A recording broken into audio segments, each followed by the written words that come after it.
வணக்கம். சங்கிகளின் ஆதரவாளன் கதிரேசன். இன்றைக்கி உலகத்திலேயே இந்தியா ஒரு மதச்சார்பற்ற நாடாக இருக்குது அப்படிங்கிறதுக்கு காரணமே இந்தியாவில் இந்துக்கள் அதிகமாக இருக்கிறதுனால தான். அந்த 87% இந்துக்கள் தான் வாழ்கிறாங்க. இந்துக்கள் பெரும்பான்மையாக வாழ்கிற ஒரே காரணத்தினால தான் இந்துக்கள் இன்னும் மதச்சார்பற்ற நாடாக இருக்குது. இந்தியா மதச்சார்பற்ற நாடாக இருக்கிறதுனால தான் இங்கே இருக்கிற ஒரு சில ஆளுகள், அரசியல்வாதிகள் சமூக நீதி பேசுகிறவங்க சமூக நீதி, மதச்சார்பற்ற நாடு, மதச்சார்பற்ற கூட்டணி, மதச்சார்பற்ற அரசியல், சமத்துவம், சமூக நீதி இதெல்லாம் பேசிகிட்டு இருக்கானுங்க. இதே இந்தியாவில் கிறிஸ்தவர் பெரும்பான்மையானாலோ இல்லை இஸ்லாமியர்கள் பெரும்பான்மையானாவோ என்ன நடக்கும்னா, கிறிஸ்தவர்கள் இந்தியாவில் பெரும்பான்மை ஆகிட்டாங்கன்னா கவுன்சிலேருந்து சிஎம் வரைக்கும் கிறிஸ்தவர் தான் இருக்க முடியும். அதில் அரசு அதிகாரிகள் காவல்துறையிலிருந்து, இராணுவத்திலிருந்து மற்ற எல்லா அரசு துறையிலும் அமைச்சகங்கள், அமைச்சகங்கள் அனைத்தும் கிறிஸ்தவர் தான் இருக்க முடியும். சிஎம்லேருந்து பிரதமர் வரைக்கும் கிறிஸ்தவர் தான் இருக்க முடியும். கிறிஸ்தவ சட்டம் தான் கடைபிடிக்க முடியும். கிறிஸ்தவ சட்டத்தை மீறி அங்கே எதுவும் பேச முடியாது. அப்படி தான் இருக்கும். இதே மாதிரி ஒரு இந்தியாவில் இஸ்லாமியர்கள் பெரும்பான்மை ஆகிட்டாங்கனாலும் இதே சூழ்நிலை தான். ஒரு கவுன்சிலேருந்து பிரதமர் வரைக்கும் ஒரு இஸ்லாமியர் தான்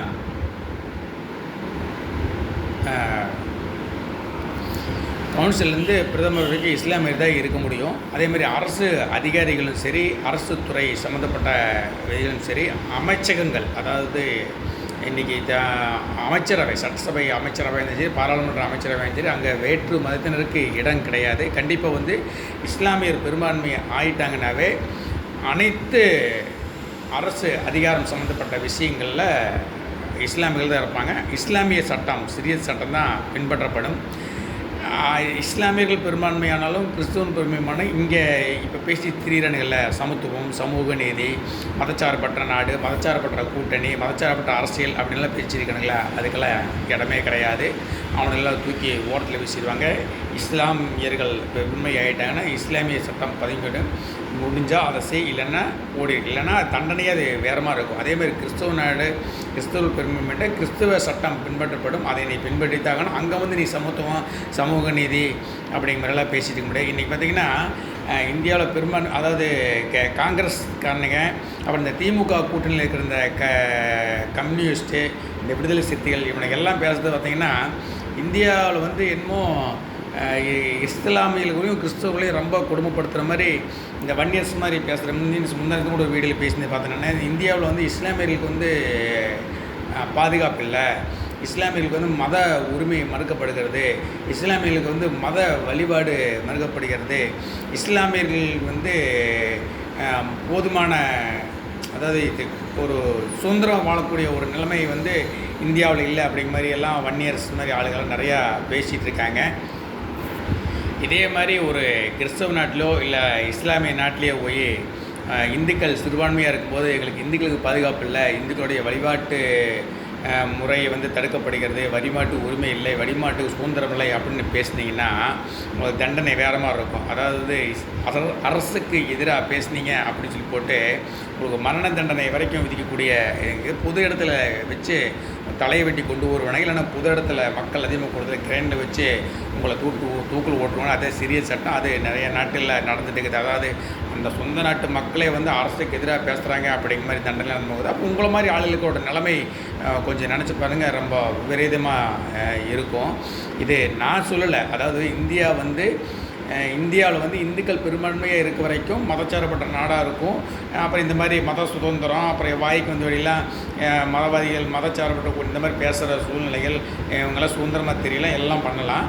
ஆனால் இஸ்லாமியர்களும் கிறிஸ்தவர்களும் பெரும்பான்மையான நான் சொன்ன மாதிரி தான் நடக்கும் அப்படிங்கிறது நான் சொல்லலை.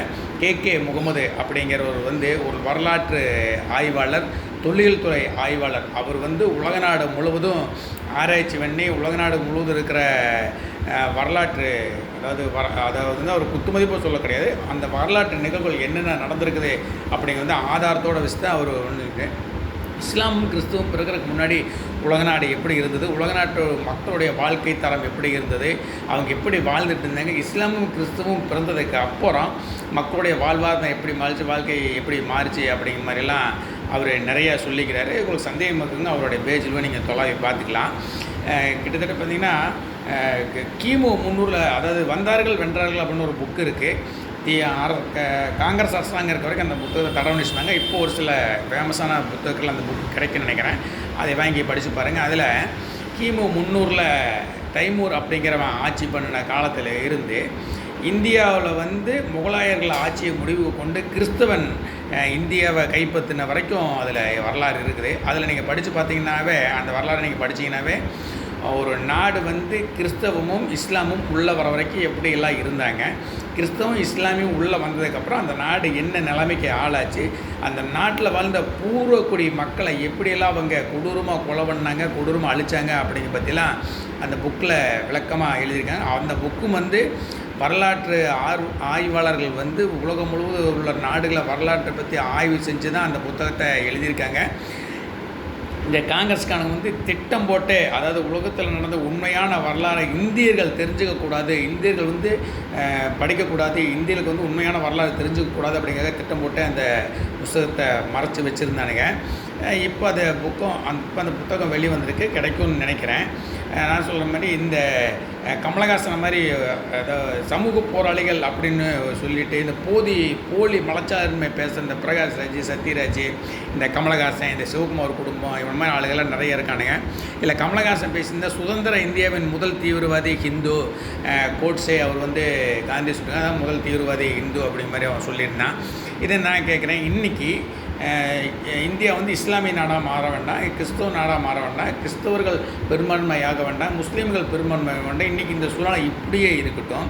இந்த சூழ்நிலையில் கூட சுதந்திர இந்தியாவின் முதல் பிரிவினைவாதி முகமது அலி ஜின்னா சுதந்திரம் வாங்கினப்போ இந்தியாவை ரெண்டாக பிடிச்சி பாகிஸ்தானாக பிரித்தவன் முகமது அலி ஜின்னா அப்படிங்கிறது இந்த கமலஹாசனால் பேச முடியுமா இல்லை பேசிட்டு தான் நீ ஊருக்குள்ளே சுதந்திரமாக நடமாட முடியுமா அப்படிங்கிறது எங்களுக்கு $1000 மில்லியன் சந்தேகம் எங்களுக்கு இருக்குது. இந்த காங்கிரஸ்காரங்க உண்மையான வரலாறை படிக்கக்கூடாது அப்படிங்க வந்தார்கள் வென்றால் புக்கு அப்படிங்கிறத மட்டும் தடை பண்ணலை. இது வரைக்குமே கிட்டத்தட்ட பார்த்திங்கன்னா ஒரு 70-80 வருஷத்துக்கு மேலாச்சு காந்தியை கோட்ஸே சுட்டு கொண்டு அவர் ஆர்எஸ்எஸ்காரர், ஆர்எஸ்எஸ் தீவிரவாத இயக்கம் அப்படின்னு சொல்லுவாங்க. ஆனால் அவர் உண்மையிலேயே அவர் ஆர்எஸ்எஸ் ஆதரவாளராக இருந்திருக்கலாம். ஆனால் அவர் இந்து மகாசபா அப்படிங்கிற அமைப்பில் தான் அவர் இருந்தார். அவர் காந்தியை சுட்டுக்கொண்டு யாராக இருந்தாலும் அது சுட்டுக்கொள்வது தப்பு தான், அதை ஏற்றுக்க முடியாது. இருந்தாலும் அவர் தீவிரவாதி இது வரைக்குமே இன்றைக்கி வரைக்குமே ஆர்எஸ்எஸ் தீவிரவாதத்துக்காக இந்து தீவிரவாதம் அப்படின்னு சொல்கிற புறம்போக்கு பொறுக்கிங்க இஸ்லாமியன் ஒருத்தர் குண்டு வச்சு அப்பாவி மக்களை கொண்டுட்டான்னா உடனே உனக்கு பேசுகிற வாதம் தீவிரவாதத்துக்கு மதம் கிடையாது அப்படிங்கிற பேசுவாங்க. அப்புறம் ஒரே ஒரு இஸ்லாமியன் பண்ண தப்புக்காக ஒட்டுமொத்த இஸ்லாமியர்களையும் தப்பு சொல்லக்கூடாதுன்னு பேசுவானுங்க. ஆனால் 70 வருஷத்துக்கு முன்னாடி ஒரு ஹிந்து தப்பு பண்ணதுக்கு இது வரைக்கும் அந்த அமைப்பை தீவிரவாத இயக்கம்னு சொல்லிட்டு இருக்காங்க. இந்த மாதிரி நடுநிலை நினைக்கி தான் இந்தியாவில் அதிகமாக நம்ம பார்க்க முடியுது. அதை காந்தியை கொண்டது கோட்சேன்னு சொல்ல தெரிஞ்ச காங்கிரஸுக்கு இந்தியாவோட அதாவது வரலாறை உண்மையான வரலாறை இவனுக்கு எப்படி மறைச்சிருக்கானுங்க அப்படின்னு பார்த்திங்கன்னா 1939 வாக்கில் பிரிட்டிஷ் ஆட்சியாளர் இருந்த காலத்தில் சர்தார் வல்லபாய் பட்டேல் அவர்கள் உயிரோடு இருக்கிற வரைக்கும் காந்தியினருக்கு மக்களிடத்தில் பெரிய ஒரு செல்வாக்கெல்லாம் கிடையாது. வல்லபாய் பட்டேல் அவர்களுக்கு மட்டும்தான் செல்வாக்கு இந்தியாவில் மக்கள் மத்தியில் செல்வாக்கு அதிகமாக இருந்தது. அவர் ஒரு இந்த ரோட் ஷோ இன்னும் இப்போ நம்ம சொல்ல திறந்தவெளி ஜீப்பில் போகும்போது இஸ்லாமிய தீவிரவாதிகள் 30 கிலோமீட்டர் பிறகு அவரை கொல்ல முயற்சி பண்ணாங்க. அவரை காப்பாற்றுறதுக்கு முயற்சி பண்ணல 2 இந்து இளைஞர்கள் உயிரை கொடுத்தாங்க. அந்த 2 இளைஞர்கள் உயிரை கொடுத்து தான் அவர் வல்லபாய் பட்டேலை காப்பாற்றினாங்க. அந்த வரலாறை திட்டம் போட்டு இவனுங்க காங்கிரஸ் கணக்க மறைச்சிட்டானுங்க. ஆனால் கோட்ஸே தீவிரவாதின்னு சொல்லுவாங்க. அந்த இஸ்லாமிய பயங்கர பட்டேலை கொல்ல முயற்சி பண்ணவங்களோட வரலாறு சொல்ல முடியல. அது இது வரைக்கும் இஸ்லாமியர்கள் தீவிரவாதின்னு இந்த காங்கிரஸ்காரனுங்க மட்டும் இல்லை, அதை காலங்காலமாகவே இந்த காங்கிரஸுக்குன்னு ஒரு குத்துடிமைகள் இருக்கானுங்க. வாரிசாக நாங்கள் காங்கிரஸ் தான் அப்படின்னு சொல்கிற குத்துடிமை இருக்காங்க. இப்போ திமுகவில் இருக்கிற நிலைய அடிமைகள் இருக்கானுங்க. அவனுங்கெல்லாம் இந்த படித்தானுங்களா இல்லையா, இதெல்லாம் அவனுக்கு தெரியுமா தெரியாதான்னு நமக்கு தெரியல.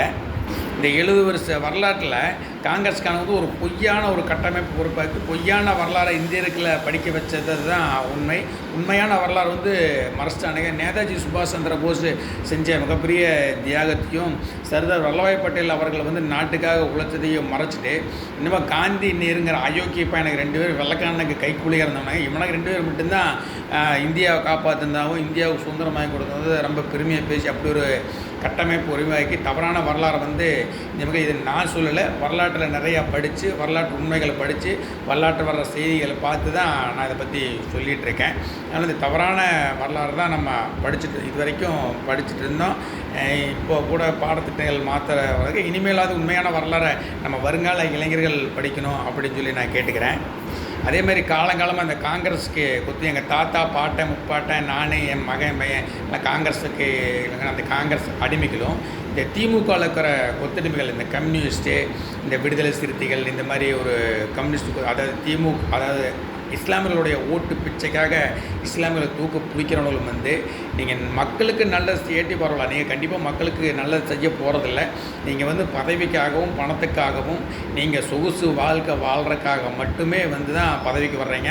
ஆனால் மேடையில் பேசும்போது நான் பணத்துக்கு பதவிக்கும் வரல, பதவியும் பணம் என்ற மயிருக்கு சமம் அப்படின்னு பெரிய வீரவசனம் பேசுகிற வெண்ணைகளெல்லாம் நான் நிறையா பார்த்துருக்கேன். அவனுக்கெல்லாம் நல்லா தெரிஞ்சுக்குங்க. நீ மக்களுக்கு நல்லது செய்யட்டியும் பரவாயில்ல, ஒரு பொது வாழ்க்கையில் இருக்கீங்க, ஒரு உண்மையான வரலாறை படித்து தெரிஞ்சுக்குங்க. மக்கள்கிட்ட சொல்கிறக்காது ஒரு மேடையில் பேசுகிறக்காது ஒரு உண்மையான பேசுகிற அளவுக்காது உங்களுடைய திறமையை வளர்த்திக்க அப்படின்னு தான் நான் கேட்குறேன். நாங்கள் தயவு செஞ்சு இந்த நாட்டு மேலே அக்கறை இல்லாட்டி பரவாயில்ல, நீங்கள் உண்மையை தெரிஞ்சுக்கணும் அப்படின்னு நினைக்கிறவன் மேடையில் பேசும்போது ஒரு சில வார்த்தைகள் உண்மையை பேசணும்னு நினைக்கிற பொது வாழ்க்கையில் அரசியல்வாதிகள் நல்லா தெரிஞ்சுக்கங்க.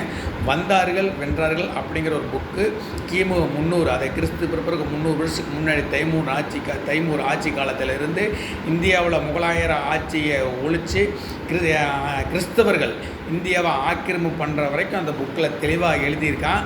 அதில் வந்து கிறிஸ்தவனும் முஸ்லீமும் வளர அந்த நாட்டோட பூர்வக்குடி மக்களை வந்து எந்தளவுக்கு கொடுமைப்படுத்தி கொடூரமாக கொலை பண்ணியிருக்கானுங்க அப்படிங்கிறதுக்கு அந்த புக்கில் எழுதிக்கிட்டு அந்த வரலாறை இதை செஞ்சு படிங்க.